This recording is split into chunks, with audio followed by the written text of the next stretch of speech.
थी। महात्मा गांधी की सबसे बड़ी समस्या में से एक अम्बेडकर भी थे। अंग्रेज तो थे ही थे, उनसे बड़ी समस्या ये है कि यार अंग्रेजों को भेजो ना, समाज क्यों बदल रहे हो। और ध्यान रखना 1936 है, इस समय डॉक्टर अम्बेडकर ठीक ठाक पावरफुल हो चुके थे, अच्छी खासी प्रसिद्धि उनको मिल चुकी थी। महात्मा गांधी की सबसे बड़ी समस्याओं में से एक अम्बेडकर भी थे। अंग्रेज तो थे ही थे, उनसे बड़ी समस्या ये है कि यार अंग्रेजों को भेजो ना, समाज क्यों बदल रहे हो। और अम्बेडकर साफ साफ कह रहे थे कि अगर मुझे अपने हित और देश के हित में चुनना हो तो देश का हित नंबर 1 पे है, पर यदि मुझे दलितों के हित और देश के हित में चुनना हो तो मैं दलितों के हित को प्राथमिकता पे रखूंगा। क्योंकि अगर अंग्रेज चले गए ऐसे ही तो यहां के सवर्ण हमें छोड़ेंगे नहीं, और दलितों की पराधीनता अंग्रेजों के आने से पहले ज्यादा थी, अंग्रेजों की उपस्थिति के समय कम पराधीनता थी। आपको गुस्सा तो आता होगा अम्बेडकर में कई बार, क्या ये कैसा आदमी था, है ना, लेकिन आप तर्क सुनेंगे तो दंग रह जाएंगे, तर्क अच्छे हैं। और मजे की बात है कि भारत की संविधान सभा में अम्बेडकर जितनी पढ़ाई पूरी संविधान सभा में एक भी मेंबर ने नहीं कर रखी थी। केवल एक BN राव थे जो एडवाइजर थे, उनके पास ठीक ठाक पढ़ाई थी, उन्हें छोड़ दें, बाकी सब मिट्टी के मतलब पेंदे टाइप के थे, प्यादे थे उनके सामने। पढ़ाई लिखाई का जो लेवल अम्बेडकर साहब का है वो किसी का नहीं है। तो कुछ लोग मैंने देखा कि सवर्ण मानसिकता के कुछ लोग अम्बेडकर को देशद्रोही घोषित करना चाहते हैं इन्हीं कथनों से कि दलित प्रश्न और देश के प्रश्न में दलितों को प्राथमिकता दूंगा तो बुरा मान जाते हैं। और उन्हीं से आप पूछो कि अगर हिंदू का प्रश्न हो और देश का प्रश्न हो, किसी प्राथमिकता दोगे तो हिंदू, हिंदुस्तान है, मजाक समझते हो तो हिंदुस्तान है बोलते हैं, हिंदुस्तान है। मुसलमान तो आए हैं, जा भी सकते हैं, लेकिन हिंदुस्तान है। तो अंबेडकर उस समय पावरफुल हो चुके थे, और अंबेडकर को मैं तो बड़ा सलाम करता हूं इस सेंस में। आमतौर पर वंचित वर्ग में जब कोई पढ़ लिख लेता है ना, अपने वर्ग से कन्नी काट लेता है। रिजर्वेशन का सबसे बड़ा दुख ये है, रिजर्वेशन का सुख ये है कि वंचित वर्गों के लोग आने लगे हैं सत्ता में, और जैसे ही एक गांव से एक बच्चा, दलित बच्चा IAS बनता है ना, पूरा गांव IAS बन जाता है। आरक्षण के वित्तीय लाभ केवल उस व्यक्ति को मिलते हैं जिसको आरक्षण मिला है, पर सामाजिक राजनीतिक लाभ पूरे गांव, पूरे कुनबे, पूरे कस्बे, पूरे शहर को मिलते हैं। कि हमारे गांव का चंदू IAS बना है, और चंदू वर्ग में मान लीजिए SC या ST में आता है, उस दलित जाति के उस गांव के और आसपास के 100 गांव के सब व्यक्तियों के पास कॉन्फिडेंस आ जाता है। कुछ बिगड़ा, चंदू को फोन लगा दिया, चंदू बिटवा देखिए जरा। अब पुलिस वाले ने रोका, लाइसेंस के लिए, रुको रुको बात करवाते हैं, ऐसे करके कह रहे किसको फोन करो, चंदू को फोन करो। छोड़ दो कोई बात नहीं, आप जाओ, आप गाड़ी कैसे भी ले जाओ, सिर के ऊपर रख के ले जाओ, कोई बात नहीं, हम कुछ नहीं बोलेंगे।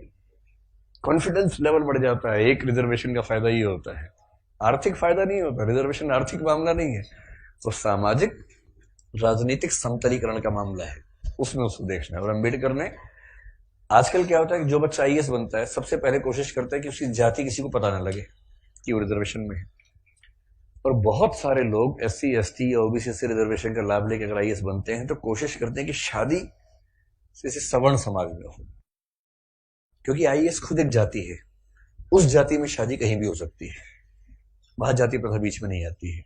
ऐसी IPS भी एक जाति है जो IAS से नीचे की जाती है लेकिन ठीक ठाक जाती है, वो भी अपने आप में ठीक ठाक जाती है। जैसे IAS पति IPS पत्नी, लोग कहेंगे हाँ ठीक है, IPS पति IAS पत्नी, तो लोग कहते हैं अच्छा चलो कोई बात नहीं ठीक है इस तरह से मैनेज करते हैं, क्योंकि IPS नीची जाती है, IAS थोड़ी ऊंची जाती है, और IRS और बाकी सब तो बहुत ही नीची जाती हैं, और उसमें जो ग्रुप भी हैं वो तो शूद्र टाइप के माने जाएंगे कि ये तो बहुत ही नीचे के लोग हैं। बेशक UPSC ने सफलता दी हो, पर ये तो ये नहीं चलेंगे, इनके 10 नंबर कम आए थे, इनको बाहर करो यहाँ से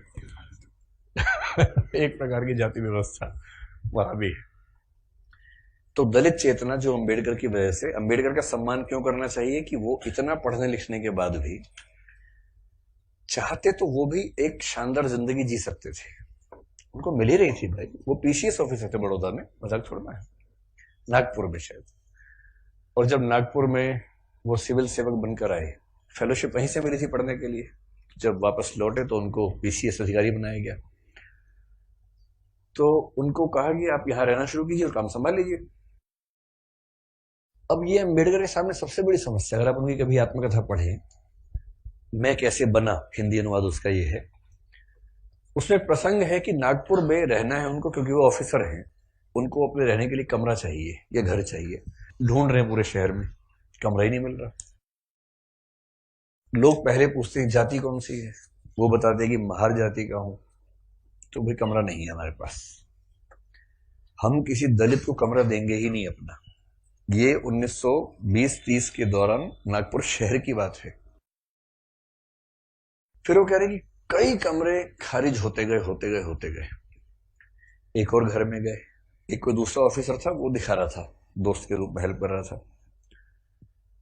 तो वहां मालिक ने पूछा ही नहीं कौन सी जाति के हो, इन्होंने बताया भी नहीं, ढिंडोरा क्यों पिटेंगे, उससे पूछा नहीं, उन्होंने बताया नहीं, कमरा मिल गया, रहने लग गए। और फिर वो देखते हैं कि एक दिन अचानक सुबह उठा तो बहुत शोर मचा हुआ था, मुझे लगा पता नहीं क्या हो गया, खिड़की से नीचे देखा तो हजारों की भीड़ हाथ में डंडे भाले हथियार लेके खड़ी हुई थी। उनको पता लग गया था कि एक दलित आदमी इस घर में रहता है और वो भीड़ मेरा कत्ल करने के लिए आई थी। और उसके बाद कुछ दोस्तों की मदद से पता नहीं पीछे के दरवाजे से कहां से किसी तरह से उनकी जान बचा के भगाया गया उनको। इस दौर से वो गुजरे थे। ये उसी देश की बात चल रही है, सारे जहां से अच्छा हिंदुस्तान हमारा, हम बुलबुलें हैं इसकी, ये गुलसिता हमारा, उसी की बात चल रही है। किसी और देश, पाकिस्तान की बात नहीं चल रही है, उसमें पाकिस्तान था ही नहीं, पाकिस्तान पेट में था उस समय अभी हुआ नहीं था, मतलब होने वाला था, अभी नहीं हुआ था। तो उस देश की बात है।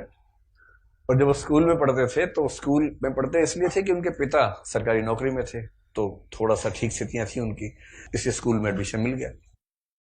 पूरे स्कूल में एक दलित बच्चा था बस, B.R. अम्बेडकर, बस, बाकी सब सवर्ण बच्चे थे। अब दलित बच्चा कैसे हैंडल करे, वो पानी पीने जाएगा, पानी को छू देगा, पानी पवित्र हो जाता है, उसमें हीलियम आ जाता है हाइड्रोजन की जगह। उसके बाद जैसे दलित बच्चा छूएगा हाइड्रोजन के गुण बदल जाएंगे उसमें। तो एक व्यवस्था थी कि भाई पानी पीने की एक जगह थी सबके लिए, एक अलग से मटका था अम्बेडकर के लिए, अलग से रखते थे दूर, उनको वहीं पीना है और मटके को हाथ नहीं लगाना है। अब कभी कभी क्या हुआ, कई बार ऐसा हुआ कि जो आदमी पानी की व्यवस्था करने के लिए तैनात था वो छुट्टी पे चला गया, एक दिन 2 दिन आया नहीं। अब इसको प्यास लग रही है, बाकी बच्चों के पास पानी पीने को, उसको पानी पीने को नहीं है। कई ऐसे दिन गुजारे स्कूल में जब उनको पीने को पानी मिलता ही नहीं था। चेतना ऐसे बनती है, ये सब झेलने के बाद बनती है।